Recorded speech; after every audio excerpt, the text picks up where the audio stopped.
Si on prend le volet entrepreneuriat et création de son propre magasin, est-ce qu'il y a encore un potentiel de création de magasins par rapport à tout ce qui se profile en France sur trop de magasins ou réaménagement du territoire? Alors, il y a toujours un potentiel de création qui est évidemment moindre que dans le temps. Il se tourne aujourd'hui vers des zones géographiques où la population a augmenté. Donc, où il y a 3 ans, par exemple, il n'y avait pas ce nouveau quartier. Aujourd'hui, il y a un nouveau quartier, il peut y avoir un magasin en pied d'immeuble.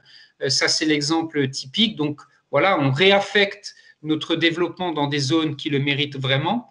Il y a un fort développement dans la proximité, y compris rurale. Dans des plus petits magasins, il y a un vrai développement. Donc là, il y a encore beaucoup, beaucoup de potentiel. Et parfois, ce sont des magasins qui, après, se développent et deviennent des supermarchés avec le temps. Et puis, il y a tout le volet des reprises de magasins. C'est-à-dire qu'à un moment, il y a des gens qui arrivent à l'âge de la retraite. Ce ne sont pas forcément, il n'y a pas de succession familiale. Et donc, nous recrutons ce que nous appelons des postulants qui viennent d'autres horizons, qui ont travaillé peut-être parfois 5 ans, 10 ans dans l'industrie agroalimentaire par exemple, qui ont connu l'autre revers de la médaille et qui à un moment disent moi ça m'intéresse de devenir patron. Et comme ça, chaque année, on recrute, on va dire, moi de mémoire, ça doit être une centaine de profils pour accéder à des magasins. Donc non, il est toujours possible d'accéder à des magasins, soit en les créant, soit en reprenant des magasins existants. D'accord. Et si on prend donc ces deux volets, à la fois salarié et entrepreneuriat, comment se fait le recrutement? Est-ce qu'il y a des assessment centers? Est-ce qu'il y a des parcours? Comment ça se passe? Et puis, s'il y a des étudiants qui vont nous écouter, auprès de qui ils doivent prendre contact? Alors, sur le volet salarié, la chose la plus simple est de consulter notre site u-emploi.com,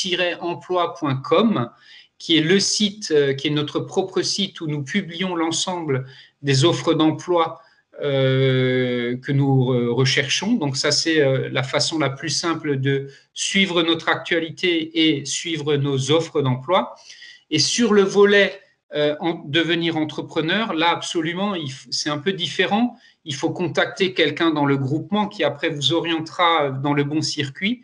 Et ça démarre effectivement par un assessment center. Bon, il y a évidemment un premier dossier pour vérifier un certain nombre de choses, notamment sur aussi les notions un peu d'apport, parce que devenir entrepreneur, ça veut dire investir. Donc, il y a des considérations financières. Une fois que la phase dossier est passée, on passe à un assessment center qui est comment dire, reconnu.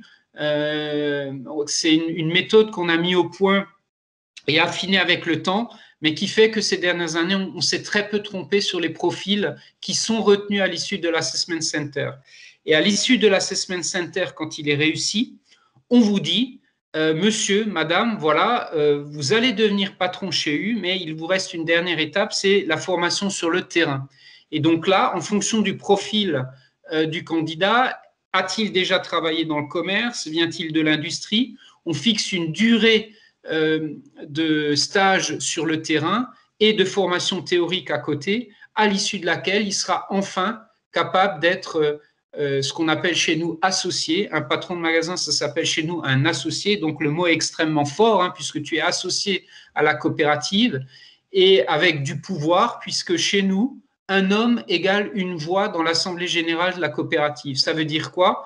Vous êtes patron d'un U-Express, un magasin de proximité, ou vous êtes patron d'un Hyper-U avec 200 personnes, votre voix dans les décisions du groupement compte autant.